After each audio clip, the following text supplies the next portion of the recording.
Hello friends, नमस्कार, जोहार। स्वागत है आप सभी लोगों का मेरे यूट्यूब चैनल पर। तो फ्रेंड्स, आज के इस वीडियो में हम आपको बताने वाले हैं कि रामायण में प्रभु श्री राम को 14 वर्ष का और पांडवों को 12 वर्ष का ही वनवास क्यों दिया गया। तो चलिए फ्रेंड्स, वीडियो को शुरू करते हैं और जानते हैं इस घटनाक्रम के पीछे का रहस्य के बारे में। रामायण और महाभारत की कथा तो हम सभी जानते ही हैं। रामायण, रामचरितमानस और महाभारत जैसे ग्रंथों को पढ़कर ही नहीं, बल्कि इन पौराणिक कथाओं पर आधारित धारावाहिकों के माध्यम से भी हम इनके बारे में ठीक ठाक जान चुके हैं। जैसा कि रामायण सीरियल में भी दिखाया गया है और आप भी जानते होंगे कि प्रभु श्री राम को 14 वर्ष का वनवास हुआ था। राजा दशरथ की दूसरी पत्नी कैकेयी अपने पुत्र भरत के लिए राज सिंहासन चाहती थी और इसीलिए उन्होंने राजा दशरथ से वरदान में राम के लिए वनवास और भरत के लिए गद्दी की मांग रख दी। राजा दशरथ वचनबद्ध थे, सो उन्हें मजबूरन भारी मन से दोनों मांगे माननी पड़ी।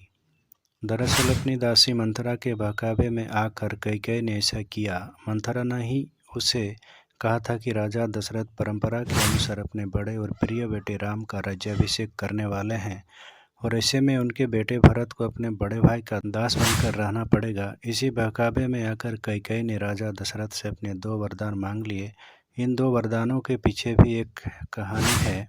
एक बार युद्ध के दौरान राजा दशरथ के प्राण संकट में थे। उस समय कैकेयी ने ही उनकी मदद की थी। उस युद्ध में वह भी राजा दशरथ के साथ गई थी। कैकेयी ने राजा दशरथ के प्राण बचाए थे तो खुश होकर राजा ने 2 वर मांगने को कहा।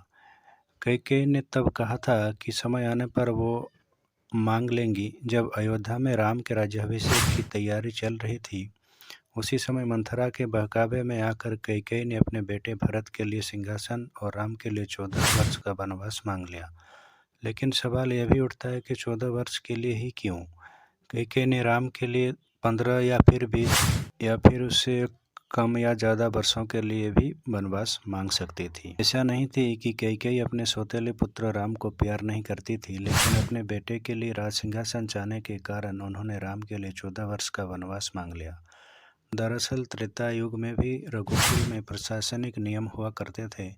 एक नियम यह भी था कि यदि कोई राजा अपनी गद्दी 14 वर्ष तक छोड़ देता है और वापस नहीं आता है तो वह राजा बनने का अधिकार खो देगा। यही कारण है कि कैकेयी ने राम के लिए 14 वर्ष का ही वनवास मांगा। प्रभु श्री राम भी कैकेयी को बहुत प्रेम करते थे, सो उन्होंने हंसते हंसते माँ की इच्छा पूरी कर दी। उनके साथ पत्नी सीता और छोटे भाई लक्ष्मण भी वनवास को चले गए। हालांकि भरत ने राम को खड़ाओं को सिंहासन पर रखा और खुद गद्दी पर कभी नहीं बैठे। रावण वध के बाद श्री राम के वापस अयोध्या आने पर उनका राज्याभिषेक किया गया। बात करें महाभारत की, तो महाभारत में भी एक ऐसा ही प्रसंग है जो मन में सवाल पैदा करता है।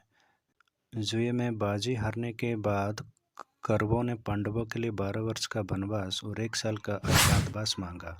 कुल मिलाकर पांडवों को 13 साल राजकाज से दूर रहना पड़ा था। शकुनी मामा के नेतृत्व में कौरवों की इस चाल के पीछे भी द्वापर युग का एक प्रशासनिक नियम था। इस नियम के मुताबिक यदि कोई राजवंशी 13 साल के लिए अपना राजकाज छोड़ देता है तो वह शासन का अधिकार खो देगा। इसीलिए कौरवों ने पांडवों को 12 वर्ष के वनवास और 1 वर्ष के अज्ञातवास पर भेजा। तो फ्रेंड्स, कैसी लगी आज की छोटी सी जानकारी? उम्मीद करता हूँ अच्छी लगी होगी। अगर अच्छी लगी हो तो प्लीज़ वीडियो को लाइक, कमेंट और सब्सक्राइब करना ना भूलें। और मिलते हैं किसी ऐसे ही एक नई वीडियो के साथ। तब तक के लिए जय हिंद, वंदे मातरम।